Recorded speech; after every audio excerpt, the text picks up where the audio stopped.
ಒಂದು ಕಡೆ ಡಿಐಜಿ ಇನ್ನೊಂದು ಕಡೆ ಡಿಜಿ ಅವರ ಈ ಮುಸುಕಿನ ಗುದ್ದಾಟದಲ್ಲಿ ಇದೀಗ ಬೆಂಗಳೂರು ಮತ್ತು ಬೆಳಗಾವಿಯ ಹಿಂಡಲಗ ಜೈಲಿನ ವಾತಾವರಣ ನೋಡೋಣ. ಊಟದ ಪೊಟ್ಟಣಗಳಲ್ಲಿ ಕೈದಿಗಳಿಗೆ ಡ್ರಗ್ಸ್ ಸಾಗಣೆಯ ಆರೋಪ ಇವರು ಕಿವಿಗೂ ಬಿತ್ತು. ಹೀಗಾಗಿ IPS ಅಧಿಕಾರಿ ರೂಪಾ ವಿರುದ್ಧ ಆಕ್ರೋಶ ತೀವ್ರಗೊಂಡಿದೆ. ಬೆಂಗಳೂರಿನ ಪರಪ್ಪನ ಅಗ್ರಹಾರ ಮತ್ತು ಬೆಳಗಾವಿಯ ಹಿಂಡಲಗ ಜೈಲಿನಲ್ಲಿ ಕೈದಿಗಳು ಪ್ರತಿಭಟನೆ ಮಾಡ್ತಿದ್ದಾರೆ. ಪ್ರತಿಭಟನೆ ಅಂದ್ರೆ ಹಿಂಸಾಚಾರ ಆ ಥರ ಏನು ಮಾಡಕ್ ಬರಲ್ಲ, ಆದರೆ ಅವ್ರು ಕೂತು ಊಟ ಮಾಡೋಲ್ಲ, ಆ ಥರದ ಒಂದಷ್ಟು ಪ್ರತಿಭಟನೆ ಜೊತೆಗೆ ತಮ್ಮ ಆಕ್ರೋಶವನ್ನು ಕೂಡ ಜೈಲಾಧಿಕಾರಿಗಳಿಗೆ ವ್ಯಕ್ತಪಡಿಸ್ತಾರೆ ಇದ್ದಾರೆ. ಬಲಭಾಗದಲ್ಲಿ ಬೆಂಗಳೂರಿನಲ್ಲಿರುವ ಪರಪ್ಪನ ಅಗ್ರಹಾರ, ಎಡಭಾಗದಲ್ಲಿ ಬೆಳಗಾವಿಯ ಹಿಂಡಲಗ ಜೈಲಿನ ದೃಶ್ಯಾವಳಿಗಳು.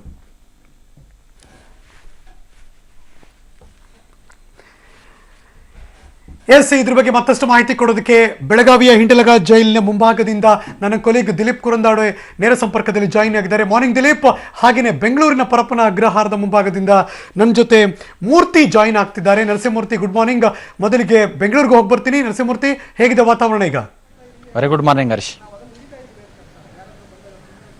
ಹರೀಶ್. ನಿನ್ನೆ DIG ರೂಪಾರವರು ಮಾಡಿದಂತಹ ಆರೋಪಗಳಿಗೆ ಇದೀಗ ಜೈಲಾಧಿಕಾರಿ UD ಕೃಷ್ಣಕುಮಾರ್ ಕೆಲವೊಂದು ಒಂದು ಉತ್ತರವನ್ನ ಕೊಟ್ಟಿರ್ತಕ್ಕಂತಹದ್ದು. ಅಂದ್ರೆ DIG ರೂಪಾರವರು ಏನು ಆರೋಪಗಳನ್ನ ಮಾಡಿದ್ದಾರೆ ಅವು ಸಂಪೂರ್ಣ ನಿರಾಧಾರವಾದದ್ದು. ಅವರಿಗೆ ಜೈಲಿನ ನಡಾವಳಿಗಳೇನಿದೆ ಅದ್ರ ಬಗ್ಗೆ ತಿಳುವಳಿಕೆ ಇಲ್ಲ, ಓದ್ಕೊಂಡಿಲ್ಲ, ಹೀಗಾಗಿ ಇವರು ಆ ರೀತಿ ಮಾತನಾಡಿದ್ದಾರೆ.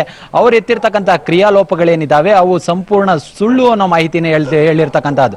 ಅದಲ್ಲದೆ ಅವರು ನೀಡಿರ್ತಕ್ಕಂತಹ ಹೇಳಿಕೆಗಳೇನಿದೆ ಇದರಿಂದ ನಾವು ಇಲ್ಲಿನ ಸಿಬ್ಬಂದಿಗಳೇನಿದ್ದಾರೆ ನಾವು ಮಾನಸಿಕವಾಗಿ ಕುಗ್ಗಿರ್ತಕ್ಕಂತಹದ್ದು. ಒಬ್ಬ ಹಿರಿಯ ಅಧಿಕಾರಿಯಾಗಿ ಅವರು ಈ ರೀತಿ ಮಾಡಬಾರ್ದಾಗಿತ್ತು, ನಮ್ದೇನೇ ತಪ್ಪಿದ್ರು ಅವ್ರು ನಮಗೆ ಹೇಳಿದ್ರೆ ನಾವು ಅದನ್ನ ಸರಿಪಡಿಸ್ಕೊಂಡು ಹೋಗ್ತಿದ್ದೋ. ಅವ್ರು ಹೇಳಿರ್ತಕ್ಕಂಥ ಆರೋಪಗಳೇನಿದ್ದಾವೆ ಅವು ಸಂಪೂರ್ಣ ಶುದ್ಧ ಸುಳ್ಳು ಅನ್ನೋ ಮಾತನ್ನ ಹೇಳಿರ್ತಕ್ಕಂಥದ್ದು.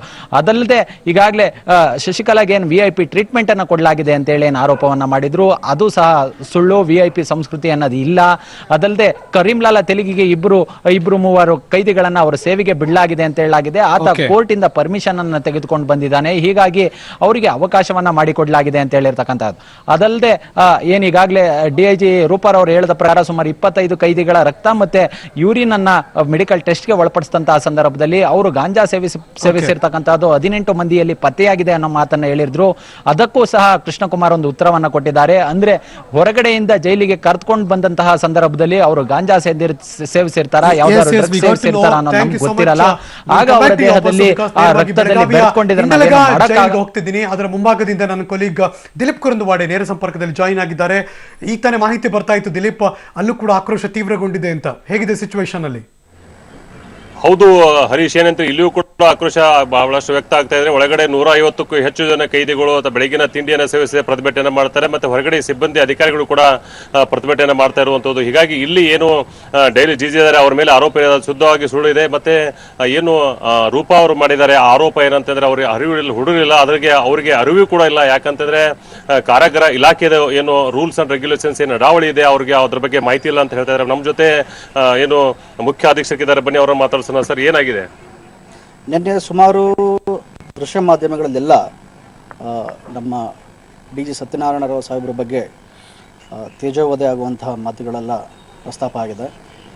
ಸುಮಾರು ನಮ್ಮ ಇಲಾಖೆಯಲ್ಲಿ 1800 ಬಂದಿಗಳು 14,000 ಜನ ಇದ್ದಾರೆ ನಮ್ಮ ರಾಜ್ಯದಲ್ಲಿ.